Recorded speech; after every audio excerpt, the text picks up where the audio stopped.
Okay, Chelsea, I found this article while we were going over the intro topic of the last episode. Not the one Yeah. I did, the one you did. It's about the AI. Right. And I am so happy I found this article because it is fantastic. It's on futurism.com. It is written by a Dad Love. No, maybe not. I don't know where the name of I guess it is Dad Love. Huh. No, sorry. It's by Maggie Harrison, May 18th this year, 2023. Title of the article: AI company says it will perform a seance on your dead loved ones. We're trying to make it sound as magical and as mystical as possible. So AI, once again, coming for those good jobs. It does a good job. As the Greek myth goes, the nymph Eurydice was killed only a few hours after she married the musician Orpheus. Consumed by grief, Orpheus traveled to the underworld to find his late wife, where he played a song so sad that its rulers Hades and Persephone told the musician that he and Eurydice could go back, albeit under one condition. All Orpheus had to do was wait until they were back in the land of the living to turn around and see his bride. But he couldn't wait, and he looked too soon, and Eurydice was forced back into the underworld. Orpheus lost her all over again. Throughout narrative history, from ancient mythology to modern stories like Pet Cemetery, bringing lost loved ones back from the dead has been generally regarded as a pretty big no.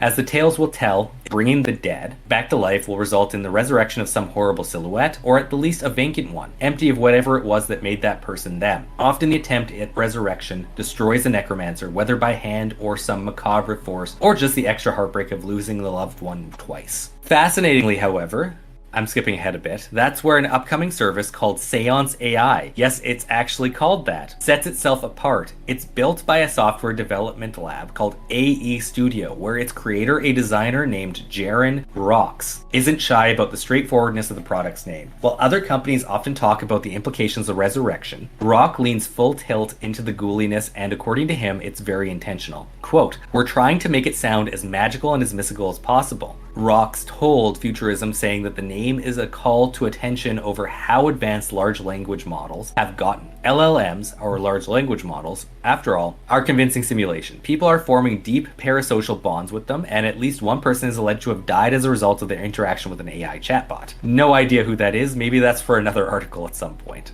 If a user is looking for a final conversation with someone they've lost, maybe it is better to give them a product that blatantly claims to allow them a brief conversation with the deceased, rather than imply that the soul of a dead friend or parent is trapped in ChatGPT.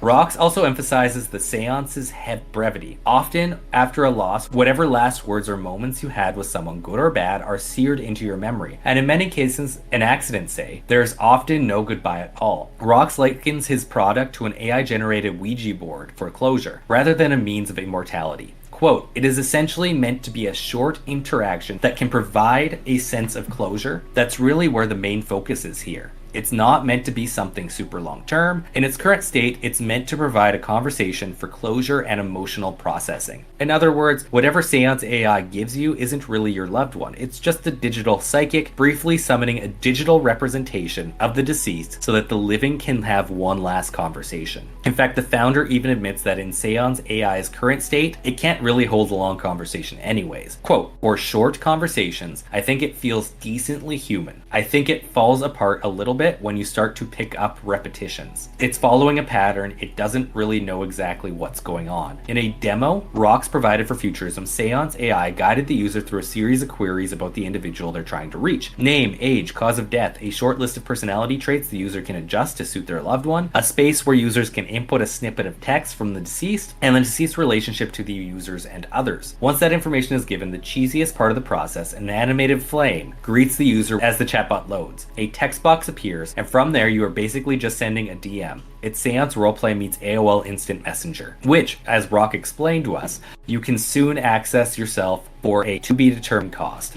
Though AE Studios had considered charging a monthly subscription fee, Rock says they're now leaning towards a pay-per-session model to deter users from summoning the dead too often. You know, as one does. I think that's far enough into the article. Chelsea, how do you feel about this? Not great, based on a number of things. I don't know. I guess AI is just one of those things that are starting to take off. So I don't know if this would actually... I don't think you should be summoning the dead at all, really, because who knows what you're doing. So I don't know the implications of that in kind of reaching out to an AI with the intention of summoning something. And they're saying, like, this is AI. To me, it's not actually someone who actually wants to do a seance to do this. It's probably more someone that's desperate to contact somebody. Yeah, well, and like it does kind of make sense. It can take everything that you've ever posted online, liked, or is associated with your internet footprint to come up with a response that you would likely have. That is actually an interesting use of the technology to replace somebody who has died, and really becomes a ship of Theseus to an extent of if it's responding in the same way you would, or is powerful enough to basically take your whole personality into it, are you really living on at that point? But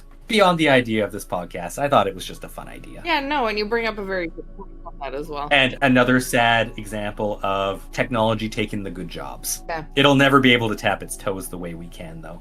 No, tap. Or like cracker knuckles. Cracker toe knuckles in that ever so great way. Yeah. Anyhow, Chelsea, are you ready to get into this episode? Yeah, let's do it. Okay. From the unexplained to the mundane, come join us on a journey to the fringe. Hello and welcome to Journey to the Fringe, where we may not aim to disappoint, but by God do some of these fantastical conspiracy stories that seem fun at first leave us very little option other than disappointment and genocide. Surprisingly enough, I came up with that before we just did that other episode. It was written down.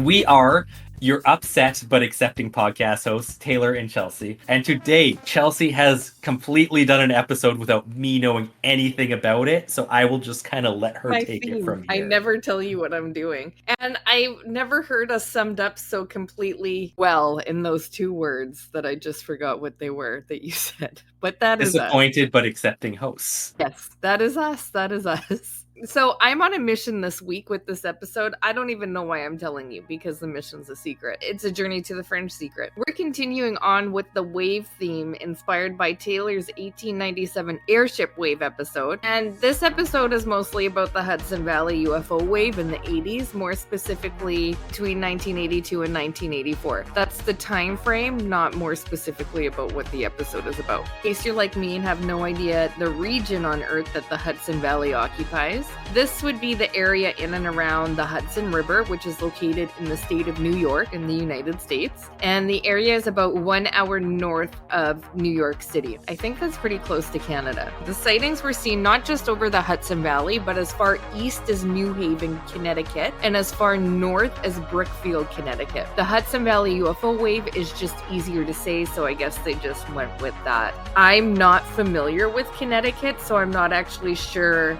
like how large of an area this is. I don't think it's very big because all those states over there are small. Yeah. You're aware enough of Connecticut to know how to say it, which is good. Connecticut.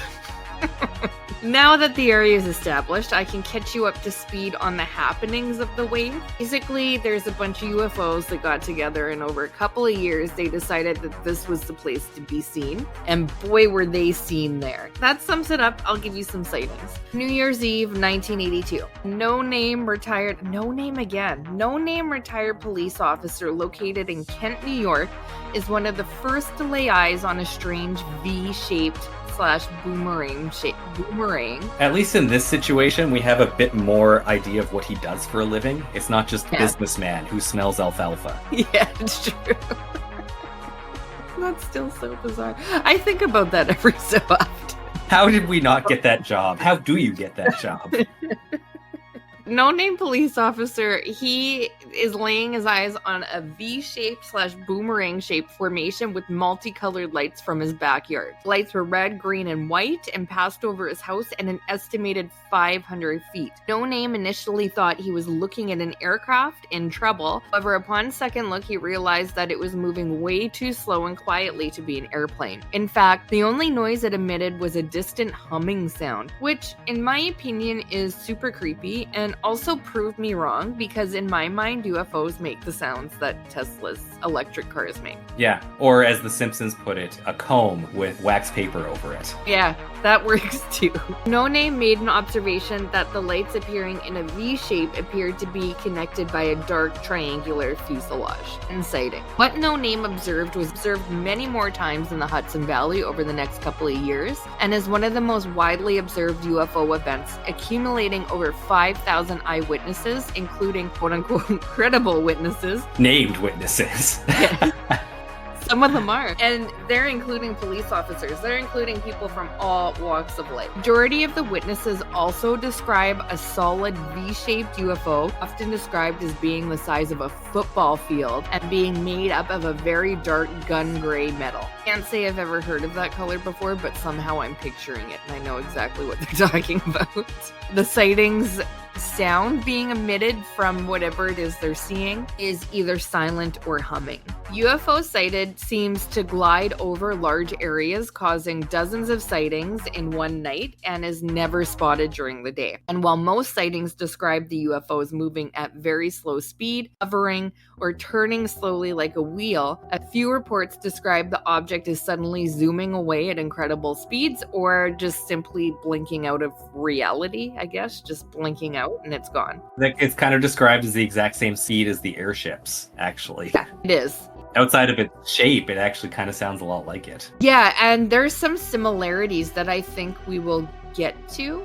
Generally speaking, UFOs and things that are unknown in the sky do tend to act the same. In some accounts, the shape varies so that the lights appear in more of a circle than a V. Often the color and arrangements of the lights changed as they watched. In a few cases, reports put the object at two distant locations at the same time, suggesting there might be more than one of them. I mean, I just assumed that, but I think it needed to be said. The object also seemed to be interested in bodies of water. One observer watched the UFO over Croton Falls Reservoir, where it seems to use a red beam to probe the surface. There is an article that was published in the Westchester Rockland Daily Item on March 26, 1983 that I'm going to read once I find it. Hundreds claim to have seen UFO by E.B. Walzer, staff writer. In Yorkton, people don't usually call the police when visitors arrive from out of town, as long as they aren't from outer space. Thursday night, Yorkton Town Police and neighboring departments were flooded with calls from people who said they had seen strange lights in the sky, an unidentified flying object. The descriptions of the object matched those given exactly a week earlier by people in Putnam County who had reported seeing lights over Interstate 84. The lights, callers said, were arranged in a V shape and appeared to be placed along the edges of a large triangular flying craft. More than 100 calls were received Thursday night, mostly by police in New York town, but also in Newcastle, Mount Kisco, Carmel, and Putnam Valley. I did not know there was a New York town. No, Yorktown. Just Okay. Yorktown. Yorktown patrolman Kevin Sarovia saw the lights twice within a 45-minute period Thursday night. First was when I was on Route 118, Sarovia said. A craft was traveling south. At first I thought it was a large transport aircraft. It had 6 or 8 lights on it, and the thing was huge. And it looked like it stopped, and it turned and looked like it went perpendicular to the ground. I then saw red, blue, and green lights on it. Then it swerved and went in the other direction. At first I thought it was a dirigible because it seemed to be floating, but a dirigible couldn't have moved. Dirigible. That's the article that was published, and Saravia comes up a little bit later in the... That straight up reminds me of, just Chelsea, type in dirigible into your search engine, and that is an airship. Oh yeah, that's, what do they call? A Zeppelin. Zeppelin. A blimp. That is definitely a blimp. Okay, I didn't know that they went by that name. We still use blimps? There's very few left in the world. I've never seen one. On with the article. Saravia, the police officer, comes up later in the episode. This article that I just read to you gets a lot of attention from a research group associated with JL and Hynek, which we will remember from such projects as Project Sign and Project Blue Book, and then such centers as the Center for UFO Studies. This group starts an investigation on the sightings and later becomes a book entitled Night Siege, the Hudson Valley UFO Sightings, which was authored by JL and Hynek, Philip J. Imbrogno and Bob Pratt. As a side note, between me and you, nobody else listen. I've previously enjoyed Philip J. Imbrogno. I've read a few of his books. However, I believe there's something there between himself and J. Allen Hynek that we may want to look into for future. You mean like a love connection? No, it's more of a love-hate connection, I think. I think he was up to asshole things. Okay. It's all hearsay. I've heard it in passing, but I think it might be a good episode to do. Well, he will go onto the list. Yeah, I can't remember if I put it there or not, but when listening to this episode, I will do that. So everyone can start listening again. When these guys open a UFO hotline, due with the sightings, they receive over 300 calls for just the date alone of March 24th. So it leads us to another sighting. And a UFO is now known as an UAP, in case you're confused. There's a UFO that moves up the Taconic Parkway, which is a road, I think, in a sort of Z-like pattern, and describe the craft as being, you guessed it, triangular shape with 30 to 40 colored lights along the back edge. Huge, as if there's such a thing as a flying city. This was it. People were pulling over off the parkway to watch the object as it slowly moved through the sky. March 24th. Remember, that's the sighting that this is. Side note on this, at this point I'm questioning my own mental thought process. Someone says triangle UFO to you, Taylor, what do you think of? The Arizona sighting. So you're thinking of the same thing they're describing here, like a V shape or boomerang shape. Yeah. I have never in my life thought of a triangle UFO as that shape. I thought 3D, like literal triangle. Like a pyramid? Yeah. Okay, no, I always thought it's more like a B-2 bomber, like fairly narrow. So I'm starting to realize that I've been picturing these UFOs wrong the whole time. Kelsey, a pyramid and a triangle are different things. That's a triangle, is it not, though? Well, a pyramid is a three-dimensional triangle, but it can be of different bases. You're right, because if it was a pyramid, you would say pyramid so that people pictured it in their minds correctly, right? Yeah, I would hope. Yeah. Although, that wouldn't work that well because there's many different pyramid shapes, and we'd only be seeing the bottom, and only so many pyramids are triangular on the bottom, whereas they can have as many sides as you really want. Only if you were looking straight up at it, though, right? It's dark, so you can only really see it from the bottom. And the Egyptian pyramids are four-sided. Technically six-sided, I believe, but four-sided. So if you saw it from the bottom, you would say it's a flying square. Yeah, that's true.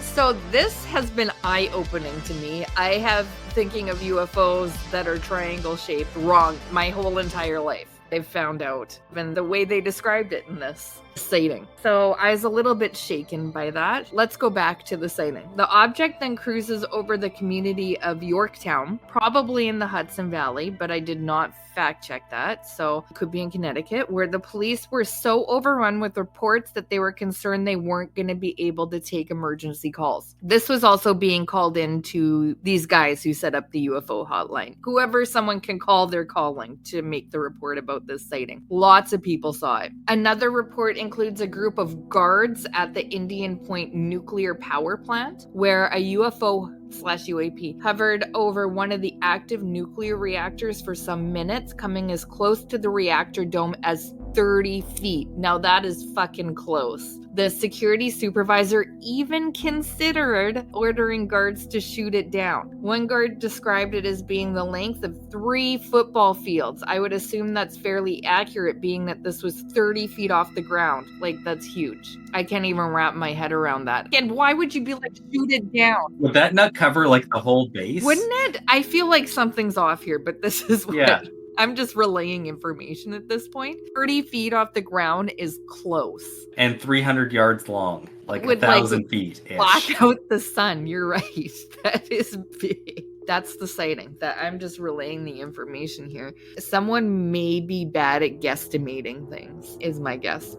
See that thing 30 feet away? Holy shit. It's just like the guessing of weight. Dennis Sant, who worked in the local government, had his own sighting March 17th, 1983 from his home in Brewster, New York. It was a very large object. The structure of it was very dark gray, metallic, almost girder type looking. No idea what that means. Objects seemed to be very silent. Lights were iridescently bright. They stood out in the sky and 3-dimension. It looked like a city of lights. It just hung in the sky, all brilliant colors. We followed the object around to the backyard. At that point, a feeling of fright came upon me. Thoughts started to flood my mind. Thoughts of the craft touching ground, thoughts of an encounter with an alien being, thoughts of being abducted, all types of fearful thoughts started to enter my mind. End quote. Super creepy on that one. Yeah. That's his sighting. That's kind of the only one that I have that is that way. I wanted to include it because it's very creepy. I feel like this guy was probably abducted just based on that description of what he encountered. Another sighting by Andy Sadoff of the Newcastle police had his own encounter while on patrol. This is him talking, this isn't me. I never had this experience. I was working 4 p.m. to midnight tour and assigned to set up some radar to look for speeding cars, and I looked up into the sky and saw a series of lights. At first I thought it was a plane. It was quite a distance, quite far away, but it really was quite large. As I recall, there were mostly white lights, but there were green lights also. It was alternating green and white lights. It approached my vehicle and it stopped and seemed to hover.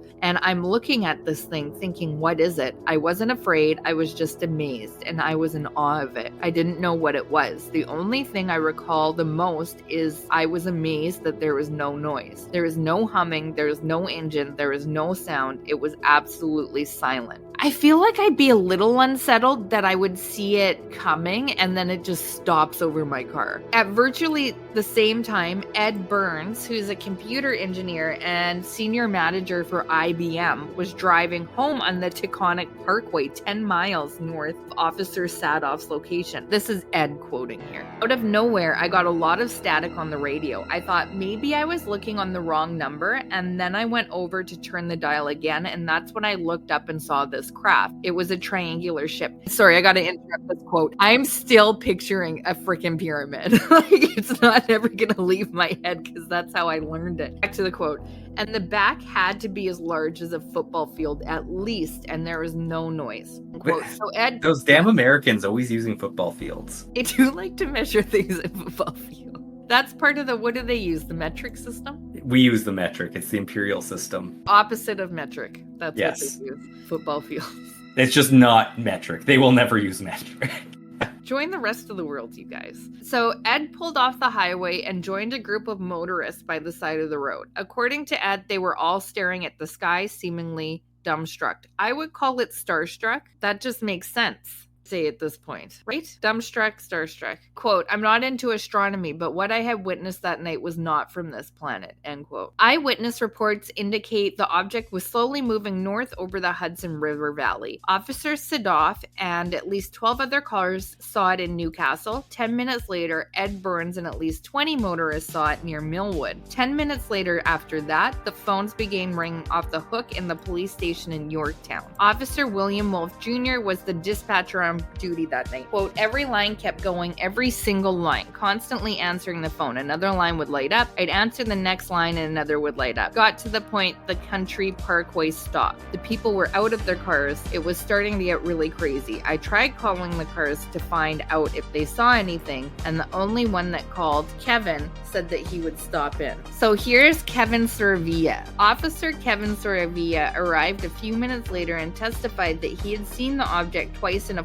45-minute period. He also saw the lights reported by dozens of Yorktown residents. This is the guy from the article. This is that same sighting. Quote, the object was extremely large. I estimated it to be close to 300 to 400 yards wide. We stood out in front facing to the north, and approximately about 5 minutes later, the object began to appear from the northern horizon. Officer Saravia, convinced that he saw a large object with a number's ball light. He says, I would say approximately 16, 18 lights running in a V formation, approximately 200 to 400 yards wide, repeating what he just said in the previous quote. Obviously, he's talking to a lot of news outlets. I was standing between the lights to see any type of solid structure where he may have basically been staring at the lights himself. Arvia described the object stop mid-air and turn perpendicular before reversing course and heading away from view. That's one large sighting that happened one night over like a major highway, I'm assuming, where multiple people saw got. I'm gonna move on to a couple other sightings from the wave that happened. I got this one from Reddit, from somebody asking if anybody had actually witnessed the events from the Hudson Valley wave. Reddit user 10-54EDP relayed his sighting. He says, I saw these UFOs twice in the early mid-1980s in the lower Hudson Valley. The first was on the Taconic State Parkway in the area of Yorktown, Putnam Valley. It was triangular/boomerang-shaped. It was a couple of miles from me and looked quite impressive. I never got close to it and I was in a moving car. My view was not very good. The second sighting was in Putnam County and on Route 6 near the Carmel-Mahopec border, probably a month or two after the first sighting. I was much closer this time and I was alongside a reservoir. I was able to stop and get out of the car for a stationary look. It looked impressive. A bunch of lights flying in a large boomerang shape, but as I got closer, I began to hear the drone of the engines, which got louder the closer I got. I also noticed as it got closer that I could see stars between the lights of this craft. This object was not solid. These lights, while appearing to be a solid object in the distance, became to look like separate lights flying in formation as it got closer. At times, slight variations in speed and distance between the lights were observable, making the formation vary. At a distance, this looked good, but once it was closer, the illusion fell apart, revealing itself to be the prank it was. I believe it was several ultra lights with bright lights flying in formation. So he didn't even think there was a structure behind it. Yes, kind of. There's obviously some structures, but it was coming It was together. lights in formation, not necessarily like with a rigid grid touching them, though. Yeah. Now, I'm gonna touch kind of on this. I just want to say quickly while we're still on the subject, that could be flares from a plane, because we've seen that explanation before. They don't stay in formation, but that would likely be an explanation that's going to be put forward, is my guess. It's not, actually. Oh, okay. I've never seen flares as an explanation for this. Interesting. So clearly this guy does seem, ultralights are planes, I believe. He has two separate sightings in this. Planes are a part of an explanation for this, which I will get to right after this last sighting. So just pin that. This sighting comes from Sherry Williams, October 28th, 2022. She put this forth. That's not when the sighting happened. She was driving south on the Taconic from Somers exit to Ossining FD, where I volunteered on ambulance duty while going to paramedic school in White Plains. All of these places, no idea where she's talking about, but you have the information. It's been so many years past, but I saw this huge sky filling thing over the parkway. The immensity of it and no sound and closeness to the ground made me pull over to the shoulder, get out, and stand there looking at it. I can't remember if it was dusk or dark, but this giant triangular shape was black and blotted out the sky. It was way bigger than the highway lanes north and south. Other cars were pulling off and people walking around in groups or singly to view whatever this was. A football field or two couldn't be a good measure. To me, it was almost horizon size, not moving, no sound at all. Holy crap, that would be scary. I don't remember if there were lights on it. I must have moved off because I drove to Ossining thinking whatever that was, it was crazy. I was intrigued but not frightened at all. The next day, my next door neighbor Gail called me and she knew I was on the Taconic because her daughter Kimmy babysat my kids that night. Gail worked for AT&T and had spotted a notice in the paper asking if you saw the thing to call this number. It was an 800 number. Gail decided to check out what that number was associated to, and it was listed as being a number to a Chinese laundry. At that time, only government had 800 numbers or ritzy places, so we were worried even about calling it. We didn't. Gail, by the way, was on her way back home from work and pulled off the Taconic to watch this thing. So we both saw it about the place north and south lines. I wish I could remember more, but raising 5 kids sort of burnt out my brain long-term memory. That makes it a real sighting. Yeah. Right there. We have some pretty major sightings of these huge UFOs flying all over the place in the Hudson Valley. Most of the major ones that got so many witnesses were the ones that were flying over this parkway. It was a highway. And Chelsea, I just wanted to say, I looked up what an ultralight is. Do you remember that movie Fly Away Home with like Jeff Daniels and that girl flying the geese? Oh, sure do. Yeah, those are ultralights. They are? They're like gliders with an engine. For some reason, I didn't think those existed in real life. Neither did I, but here they are. Ultralights. So you put forth the flares. I think it's funny that that never came up because that is a major explanation of the Phoenix lights. So I'm shocked at that. The major thing on this one is planes. Investigators did find evidence that some of the reports of the V shape may have been a group of small planes flying out of Stormville Airport, as we saw on that one Reddit explanation. You could see spots between it. The pilots seem to have been flying their planes in formation in a deliberate attempt for a UFO hoax, with all these sightings going on. Plane hoax only clears up a small number of reports in this overall period of time when mass amounts of people are, what's the word? Experiencing it. Yeah, seeing. Having these sightings. Again, my English is gone today. Most observers reported that the lights moved together as a solid object and they couldn't see through it. It was all part of one big craft. Others could see the body of the UFO between the lights. That also, it just seems incredibly dangerous to be doing this hoax at night. That just seems like a terrible idea. It is America, so I would suspect people to be idiotic enough to do it. But you bring up a good point, especially if it's like a light aircraft, like fly away home. You're not gonna see the people next to you if you're trying to do formations. It seems like a tough... And it's not like radar is gonna help you fly in formation. Like, a lot of that has to be done visually. Yeah. None of the observers who had seen both the planes and the object thought they were the same phenomenon. So obviously, based on that statement, there were people who saw both. Hynek also said that researchers were fighting a publicity war with the military because military officials sought to ridicule anyone who reported a sighting. No pilots ever came forward on this hoax and were named in regards to that. Good explanations for most of the Hudson Valley sightings. The only object that moves slowly through the air and hovers most silently is a blimp. Whatever that weird word, dirigible. Dirigible, also known as. I'll never remember that word for the rest of my life. Researchers contacted all blimp operators because it's a dying art in the area and could find no matches between the blimp schedules and the UFO reports. By the way, Chelsea, how many blimps do you think are left in the world? I believe we've talked about this, and it's probably like 3. There's 25, and half of them are actually operational. Really? Yeah. So the odds of it being that are...